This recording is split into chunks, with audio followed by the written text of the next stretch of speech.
자, 이제 3교시 마지막 수업 시작하겠습니다. 지난 시간에 이제 STP 전략을 설명하다가 마무리를 졌는데, 그럼 STP 전략이라는 건 뭐냐? 스왓 분석을 통해서 이제는 STP 전략을 만들어냈고요. STP 전략은 시장 세분화와 그 세분화된 시장의 목표 시장을 목표 시장을 선정을 하고, 그다음에 그 목표 시장에 맞는 위상을 정립하는 마케팅 전략을 STP 전략이라고 하는데, 이 STP 전략은 이 세그멘테이션, 타겟팅, 포지셔닝의 영어 약자를 따서 만든 거고요. 뭐 저도 영어를 잘하는 건 아니지만 영어를 안 쓸 수가 없는 그런 입장이기 때문에 어쩔 수 없이 영어 약자랄지 뭐 영어를 쓰는 거고요. 여러분들도 이런 필수적인 그 단어는 좀 이해를 하시는 것이 좋을 것 같습니다.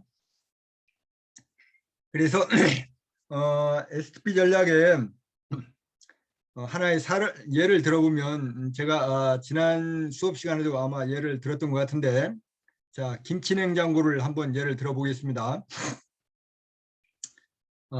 거시 분석과 거시 분석과 미시 환경 분석을 통해서 대략 이제는 우리 회사에서 어떤 새로운 냉장고를 만들어낼 만한 그런 여력이 된다. 그리고 이 사회적인 조건도 새로운 냉장고가 하나 필요하겠다. 이런 전략이 나왔어요. 그래서 새로운 냉장고를 하나 만들어야, 이게 이제 김치 냉장고인지는 아직 모르는 상태에서 그렇다면 어떤 거를 만들 것이냐. 그럼 이제 그 제품에 대한 뭐를 만들어야 되겠습니까? 제품에 대한 개념을 만들어야 되겠죠. 그래서 그러면 김치 냉장고를 만들자. 그러면 김치 냉장고를 옛날에 시골에서는 김치를 김장을 해서 묻을 때 항아리에 묻었으니까 동그란 항아리를 항아리형으로 만들 것이냐, 아니면 지금 뭐 아파트가 다 사각구조로 되어 있고 지금 기존의 냉장고도 사각구조니까 뭐 사각형으로 만들 것이냐, 뚜껑을 뭐 앞에서 열을 것이냐 위에서 열을 것이냐, 뭐 아니면 미닫이로 할 것이냐, 이런 이제 제품에 대한 어떤 그 개념적인 설계를 해야 되겠죠.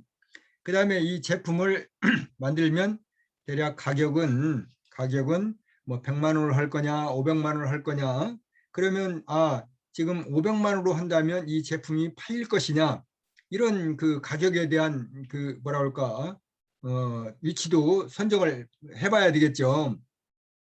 그래서 대략 국민 소득이 얼마이고, 그 다음에 이 김치 냉장고를 가져갈 사람들의 소득 수준은 얼마니까 뭐 그러면 얼마 수준에서 만들자. 그러면 예를 들면 100만 원짜리 김치 냉장고를 만든다 그러는데 김치 냉장고의 부속품 하나가 뭐 한 80만 원이다. 그러면 그 만들 수가 없지 않습니까? 그러면 이 80만 원짜리 이 부속품이 반드시 들어가야 될 것 같으면 어떻게 합니까?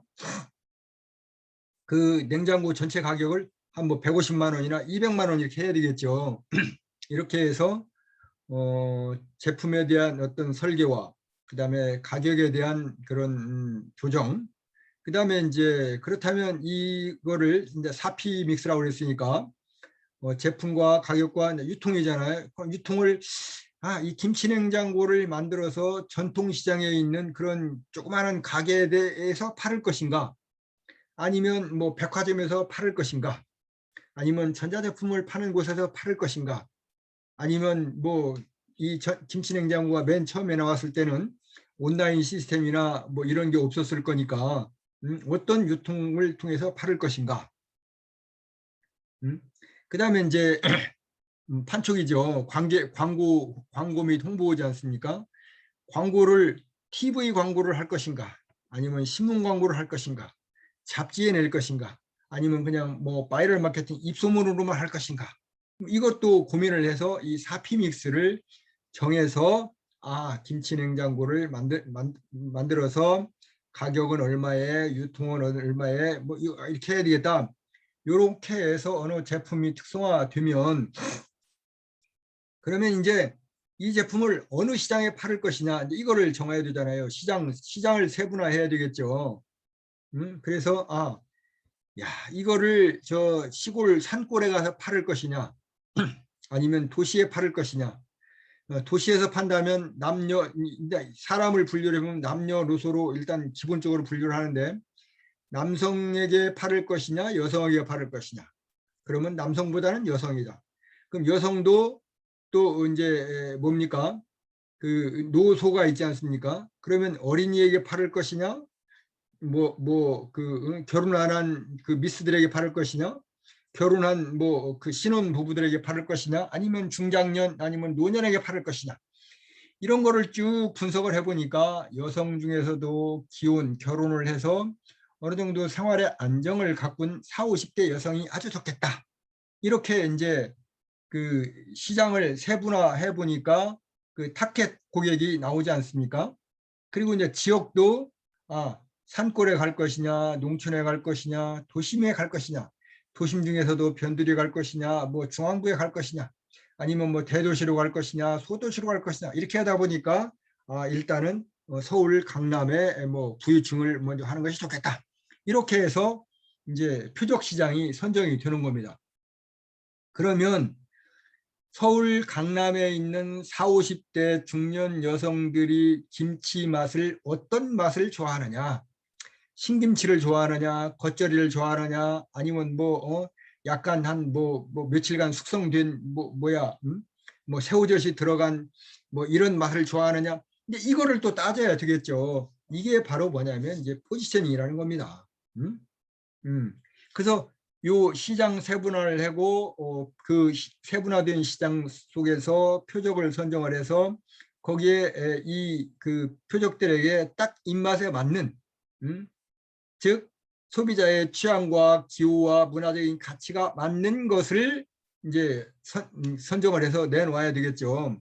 그래서 제품의 범주와 소비자 욕구에 근거를 해서 소비자는 전혀 이것이 필요 없을 것 같은데 내놓고 야 사가라 하면 누가 가져가겠습니까? 그다음에 여러 고객 집단을 나누고, 고객 집단이 일단 고객은 남녀노소 누구나 되겠지만 남녀노소, 그다음에 여자 중에서도 어린이, 뭐 성인, 뭐 이렇게 또 나누고, 그다음에 이제 경쟁 상황과 여러 자원을 고려해서 우리 회사에서 저걸 만들 수 있겠느냐, 또 우리 회사에서 저걸 만들면 다른 회사에서 금방 만들 수 있을 것이냐, 아니면 그래도 한 2, 3년 아니면 4, 5년 정도 우리가 어느 정도 호황을 누린 다음에 따라올 것이냐, 뭐 이런 것도 고려를 해야 되겠죠. 그래서 가장 자신이 있는 시장을 선정해서 먼저 치고 들어가는 것, 이게 이제 STP 전략이라는 겁니다.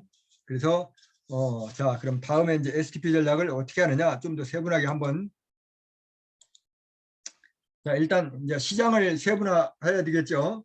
시장을 세분화하면 방금 전에 설명드렸다시피 인구를 기준으로 해서 남녀노소 뭐 이렇게 젊은층, 뭐 노년층, 뭐 중년층, 이렇게 인구 통계학적 기준으로 해가지고 그다음에 이제 사회 경제적인 또 위치도 잡아야 되겠죠. 이래야 일단 그 제품을 수요자 필요는 해도 욕구는 있으나 구매력, 돈이 없으면 안 되지 않습니까? 그러니까 그런 어떤 경제적인 기준, 그다음에 이제 심리적으로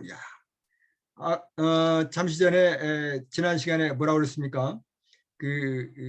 이스라엘 상인 전술에 그 유태인 상인 전술에 그 여성들의 동경 심리를 얘기했지 않습니까? 그럼 심리학적으로 여성들은 누구네 집이 있다 그러면 나도 저게 있어야 된다, 이런 어떤 동경 심리, 뭐 그런 것도 좀 잘 판단을 하고, 그다음에 이제 지리적으로 이게 내가 가까운 곳에 있느냐, 먼 곳에 있느냐, 아니면 뭐 산골이냐, 뭐 이런 거. 그다음에 이제 소비자의 행위나 소비자의 편익, 이거를 노무로 인해서 소비자에게 어떤 도움이 될 것이냐, 뭐 이런 거를 시장 세분화의 기준으로 삼는다는 얘기입니다. 그다음에 이제 타켓을 선정할 때는 타켓이 즉 목표잖아요. 목표 시장의 규모와 크기. 예를 들면 내가 강남의 부유층에다가 이 김치냉장고를 넣을 건데 딱 분석해 보니까 강남 부유층은 뭐 어디 A라는 아파트 그거 하나만 있어. 근데 그 아파트에 100가구뿐이 안 살아. 그러면 내가 냉장고 만들어서 그 100개 팔으려고 이걸 해야 되느냐? 그건 아니라는 거죠. 그래서 그 시장의 규모와 크기도 좀 알아보고, 그다음에 그 시장에 접근할 수 있는, 예를 들면 우리 한국에는 이게 안 되는 거야. 그럼 미국으로 가야 되는데 미국 시장에 어떻게 접근하느냐? 시장에 접근할 수 있는 것과 그다음에 목표 시장에 이제 목표는 측정이 가능하고, 측정이 가능해야 관리할 수가 있고, 관리할 수 있어야 개선할 수 있다고 했지 않습니까? 그래서 그 목표 시장에 들어가면 뭐 100개를 팔았는지 200개를 팔았는지 간에 그 몇 개를 팔았으면 그것에 대한 뭡니까? 다시 이 피드백이 와야 되겠죠. 그래서 야, 이 제품 좋다. 아니면 이 제품이 조금 이런 점이 부족하다. 이런 점을 개선했으면 좋겠다. 이런 뭐 피드백이 올 수 있는, 그런 측정할 수 있는 가능성, 이런 거를 고려해서 이제 타겟 시장을 선정한다는 얘기입니다. 그래서 어떻게 해요?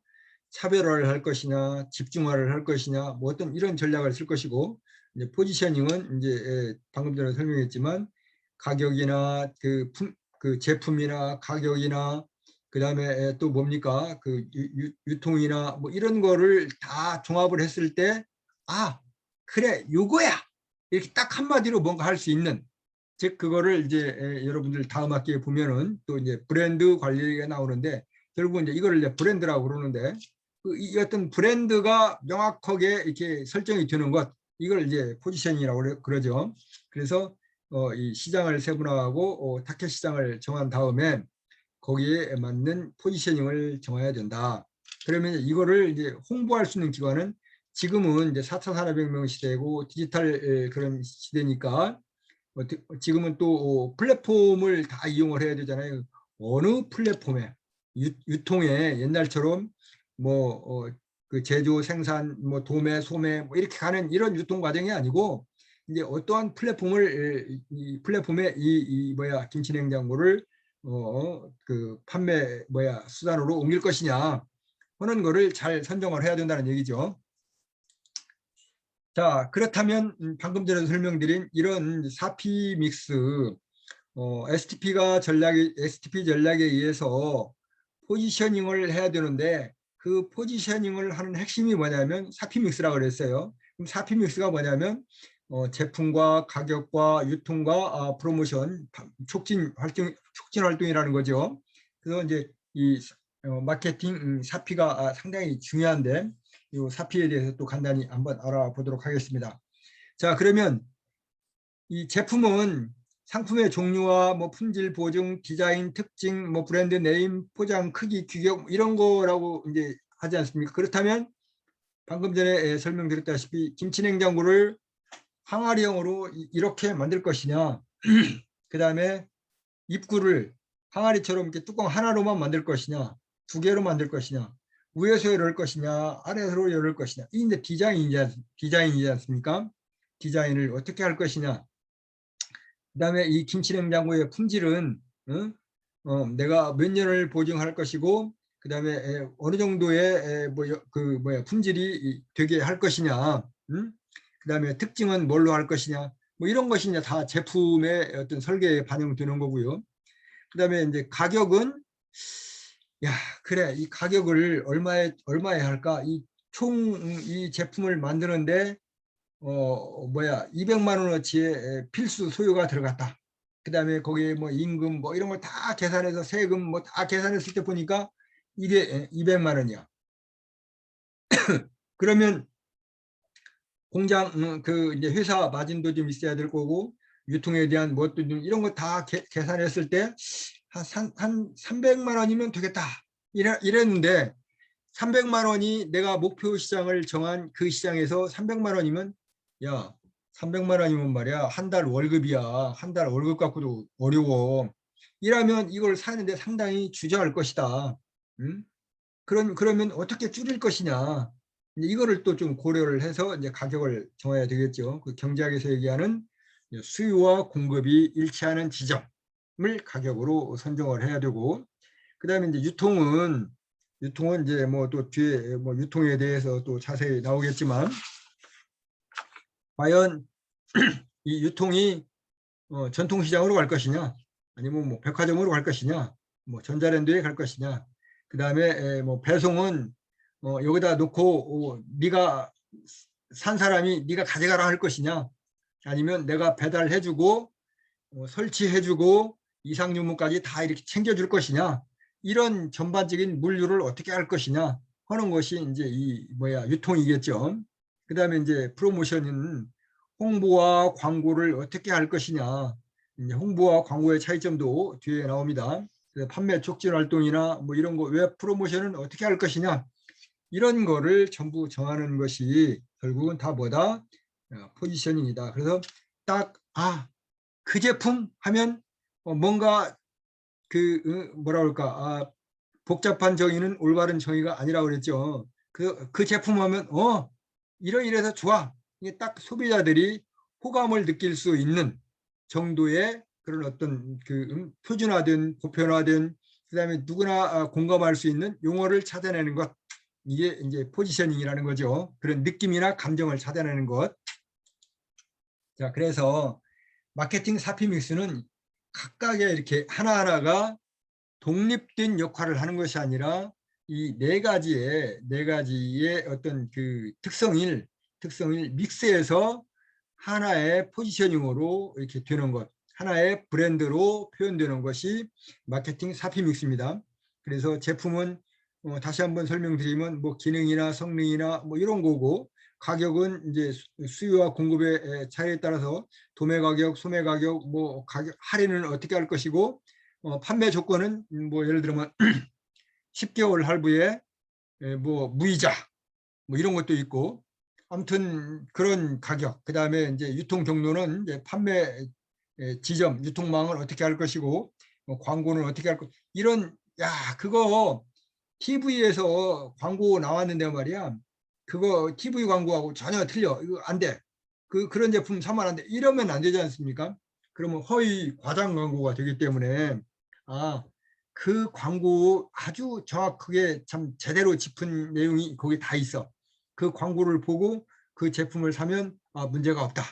뭐 이렇게 허위 과장 광고가 안 되어야 되지 않습니까? 그렇게 하려면 어떻게 해야 되느냐. 그래서 이 제품과 가격과 유통과 이 판매 촉진, 이 네 가지가 삼위일체가 아니라 사위일체가 돼서 하나의 포지셔닝, 그 느낌이나 감정이나 용어로 나오게 만드는 것, 이것이 바로 뭐냐면 포지셔닝이라는 겁니다. 그래서 이 마케팅 사피믹스는 각각 따로따로의 역할을 하는 게 아니라 하나의 어떤 동일체로서 역할을 해야 된다. 예를 들면 이제 이런 것이 있죠. 이게 이제 경영학에서 이제 효과와 효율과 뭐 여러 가지가 이렇게 나오는데, 제품을 잘 만들려고 하다 보니까 소재나 부품을 좋은 거를 써야 돼요. 그 제품은 그러다 보니까 제품 가격은 막 높아져요. 그래서 제품의 그 가격은 높아지는데 판매 가격, 그러니까 영업부에서 제품을 생산하는 부서에서는 제품 잘 만들어 오니까 최고 제품, 최고 소재만 쓰고, 뭐 그 김치냉장고에 별로 필요도 없는 뭐 금붙이도 붙이고 이렇게 해서 한다면 제품의 가격은 높아지겠죠. 근데 이제 막상 판매 가격, 판매부, 영업부에서는 이 김치냉장고에 이 금붙이가 무슨 필요가 있고 다이아몬드를 여기다 박으면 이게 무슨 필요가 있고 말이야. 응? 김치냉장고는 김치를 어떻게 잘 관리를 하면 되느냐, 여기에 포커스를 맞추고 제품을 만들어야 이 합리적인 가격이 나오는 거지. 이렇게 해서 영업부서와 또 뭡니까, 제품 생산부서와 마찰이 생기면 안 되지 않습니까? 그러다 또 이제 제품을 만드는 부서나 가격을 책정하는 부서에서 좀 싸게 좀 내리고 이렇게 좀 하자 해서 가격을 맞춰 해가지고 유통하는 과정에 있어서 좀 흔들리고 하면 좀 파손이 안 돼야 되는데, 어느 부분에 뭐 아주 얇은 유리막 같은 걸 하나 넣었다고 봅시다. 그러면 조금만 옮기면 부서져 버리고, 조금 옮기면 또 부서지고, 그러면 유통이 또 안 되지 않습니까? 이런 제품을 어떻게 팔으라 그러냐.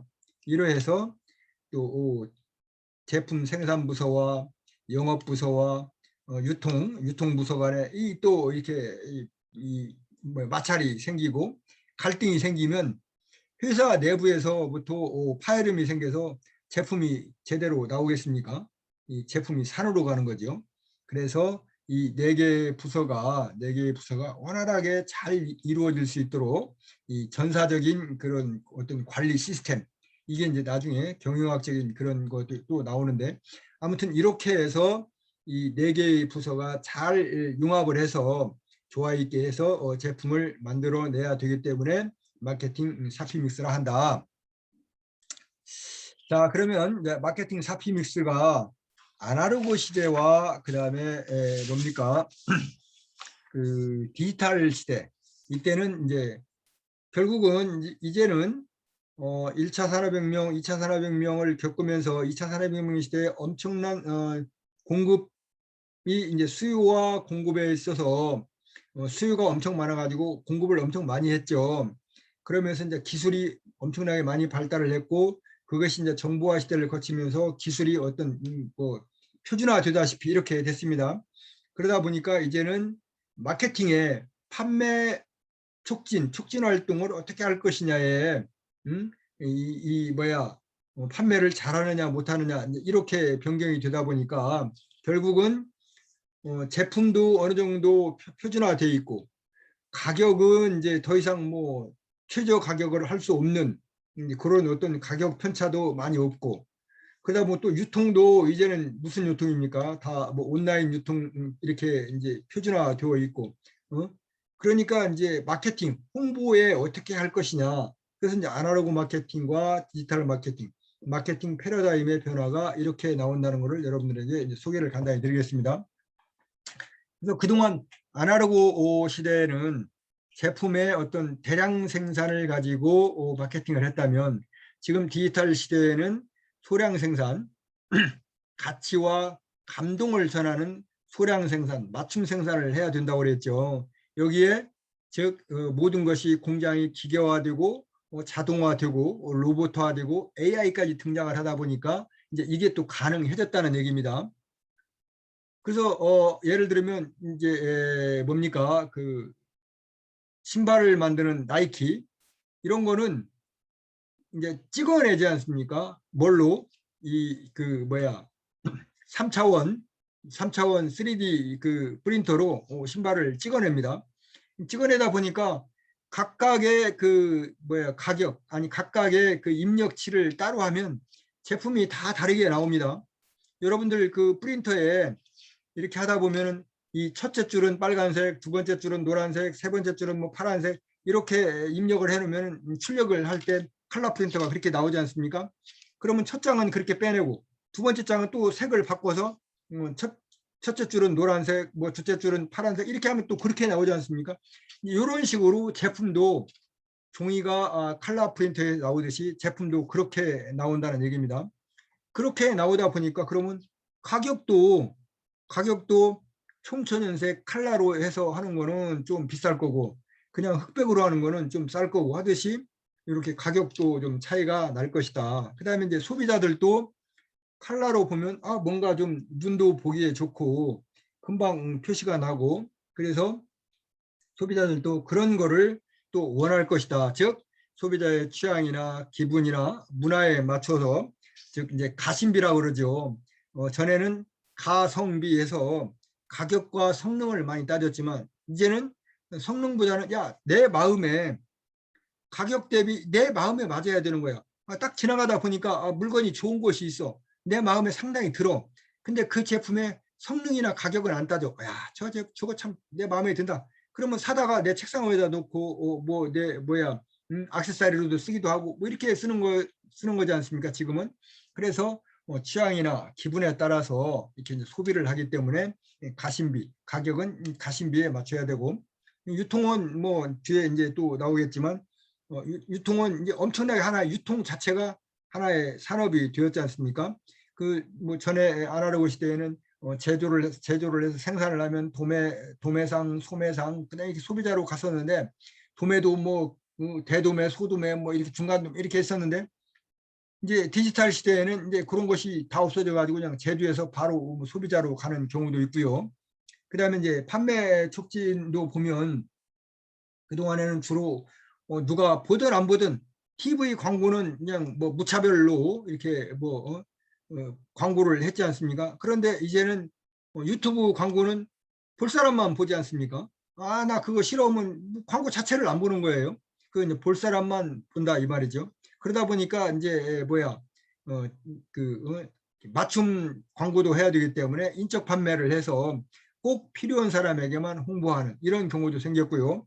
그다음에 이제 지금은 이제 마케팅 패러다임이 이제 뭐야 온라인, 오프라인, 그다음에 뭐 이 스마트폰으로 하는 뭐 이커머스를 지나서 뭐 앵커머스, 그다음에 이제 눈에다 쓰고 있는 뭐 고글처럼 쓰는 그런 뭐 레더링 장비인가 뭐 이걸 써가지고 뭐 VR이나 뭐 AR, 그리고 뭐 VR, AR 커머스까지 지금 나오지 않습니까? 이러다 보니까 옴니 채널이라고 그래서 온라인, 오프라인, 그 모바일 어느 상황에서도 같은 매장을 이용하는 느낌이 그런 느낌이 드는 쇼핑 환경을 만들어 주는 것.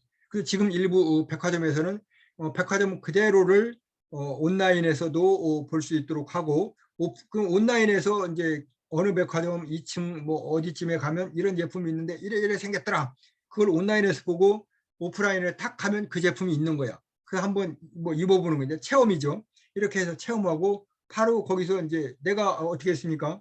온라인으로 이저 뭐야 스마트폰으로 다 검색을 하고 왔으니까 뭐 가격이 얼마고 뭐가 얼마고 다 안다 이 말이죠. 그럼 바로 이제 구매를 해서 나올 수 있도록 채널을 만들어 주는 것, 이게 이제 옴니 채널이고, 그래서 이렇게 지금은 마케팅 패러다임이 바뀌어가고 있다.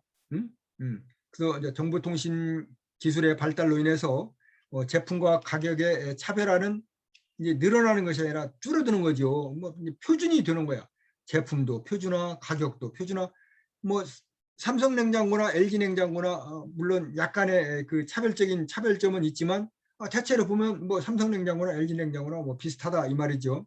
그래서 유통의 어떤 촉진, 유통의 방법, 그 이 선택의 그런 어떤 기준, 소비자의 그런 어떤 취향이나 기분, 문화 여기에 맞춰야 되기 때문에 이거는 무한히 발전할 수가 있다는 거죠. 또 무한 변수가 있고 여기에 잘 맞춰야 된다. 그래서 유통의 구조도 보면 이렇게 기존 유통 구조와 지금 전자상거래 환경화에서 유통 구조는 이렇게 엄청난 변화를 겪고 있죠. 그 다음에 마케팅 이제 촉진, 결국은 아까 뭐라고 그랬습니까? 제품이나 가격이나 이런 거는 이제 어느 정도 그 표준이 되었다고 그랬죠. 그래서 결국은 이제 마케팅은 이 촉진 수단이나 촉진 전략 위주로 이제 발달을 한다는 거죠. 즉 소비자들의 심리를 판단을 해서 그 소비자의 심리, 그 문화적 가치나 취향이나 기분에 맞춰야 되기 때문에 거기에 맞게끔 마케팅이 이제 발달을 한다는 겁니다. 그래서 광고나 홍보나 인적 판매, 그다음에 사이버 이런 판매를 통해서 이 차이점이 이렇게 있다는 것을 여러분들이 아시고 여러분들의 제품을 판매할 때 이런 수단을 어떻게 활용할 것인가, 이거를 한 번씩 다시 교재를 보시면서 참고하시면 되겠습니다. 자, 촉진 전략은 푸시 전략이 있고 풀 전략이 있는데 푸시 전략이라는 건 밀어내는 거죠. 그러니까 1+1 아니면 뭐 덤핑 이렇게 밀어내는 거고, 풀 전략은 야 우리 저 가게에 오면 뭐 저 냉장고 하나는 뭐 경품으로 냉장고 하나를 걸을게, 아니면 뭐 자동차 하나를 걸을게, 뭐 이렇게 해서 경품 걸어놓는 거 많이 있지 않습니까? 이제 이런 것이 촉진 전략이 되는 거고요. 이제 마케팅 범위가 전에는 이 오프라인 시대에는 어떻게 했습니까? 공급자가 인력부서, 생산부서, 재무부서, 마케팅부서가 이렇게 각각 따로 놀았다면 지금은 인력, 생산, 재무, 정보기술 이것이 다 마케팅에서 꽉 쥐고 마케팅 하나로 통합을 해서 이게 이제 생산이 이루어져야 된다. 즉 이것이 뭐라고 그랬습니까? 포지셔닝이라고 그랬죠. 그래서 그 제품하면 이거 즉 브랜드에 딱 꽂힐 수 있도록 만들어 줘야 된다. 이런 얘기입니다. 그래서 판매 개념과 마케팅 개념도 인사이드 아웃이냐 아웃사이드 인이냐, 즉 내 거를 밀어내는 것이냐 아니면 외부에 있는 것이 들어오도록 하는 것이냐 함에 따라서 결과가 어떻게 이제 차이가 나겠죠. 이런 것이 이제 마케팅의 범위가 이렇게 확대되고 커졌고 결국은 마케팅 중심의 뭐 이제 생산이나 뭐 재무가 돌아간다는 얘기가 되겠습니다. 자, 마케팅 역할은 어쨌거나 마케팅은 결국은 마케팅의 목표는 기존 고객을 유지를 하고 신규 고객을 확보하는 것이 마케팅의 목표입니다. 그러면 기존 고객을 유지하기 위해서는 어떻게 하고 신규 고객을 새로운 고객을 확보하기 위해서는 어떻게 하느냐. 그래서 그 마케팅 수단은 결국은 뭡니까? 사피 믹스가 되겠고요. 사피 믹스를 가지고 산업화 시대에는 어떻게 하고 지식정보화 시대인 지금 이 4차 산업혁명 시대에는 어떻게 해야 될 것이냐. 즉 꽃의 가치는 1,000원, 2,000원 이 돈의 가격이 있는 것보다도 꽃 하나를 줌으로 인해서 축하하는 의미, 그 다음에 애도하는 의미, 이런 의미가 있는 거고, 즉 드릴 하나도 드릴의 가치는 뭡니까? 드릴은 구멍을 뚫는 데 역할이 있는, 구멍이 잘 뚫려야 되는 것인데 이게 드릴의 가치가 있는 거예요. 책의 가치는 뭐 그 백지만 쫙 만들어 책으로 만들어 놓으면 의미가 없고 그 안에 어떤 지식이 어떤 정보가 들어있느냐, 이게 이제 책의 가치지 않습니까? 그래서 마케팅의 목표와 역할도 이렇게 바뀌고 있다, 시대에 따라서 바뀌고 있다는 것을 나타냈고요. 자, 이제 4차 산업혁명 시대의 디지털 마케팅인데, 이 디지털 마케팅은 나중에 뭐라고 할까, 여러분들과 같이 별도의 장에서 한번 논하는 시간을 갖도록 하겠습니다. 그래서 방금 전에 설명드렸다시피 이 마케팅의 패러다임이 이렇게 바뀌고 있으니까 인터넷이나 온라인 마케팅과 그다음에 디지털 마케팅에도 약간의 차이가 있는데, 재래식 오프라인 마케팅과 온라인 마케팅, 이제는 온라인 마케팅과 디지털 마케팅, 이런 차이를 어떻게 이제 우리가 알아갈 것이냐 하는 것은 또 다음 시간에 이렇게 세부적으로 한번 더 알아볼 수 있는 시간을 갖도록 하겠고요. 다음 주에는 이제는 다시 한번 그 마케팅 환경 분석을 통해서, 즉 거시 환경이나 미시 환경을 통해서 이제 여러분들이 직접 수업 분석을 실습으로 한번 해보고 그 실습에 따라서 그 수업 분석대로 한번 여러분들의 현장에서 적응하는 뭐 이런 과정을 수업으로 하도록 하겠습니다. 여기까지 해서 모든 수업을 마치도록 하겠습니다. 여러분 수고하셨습니다.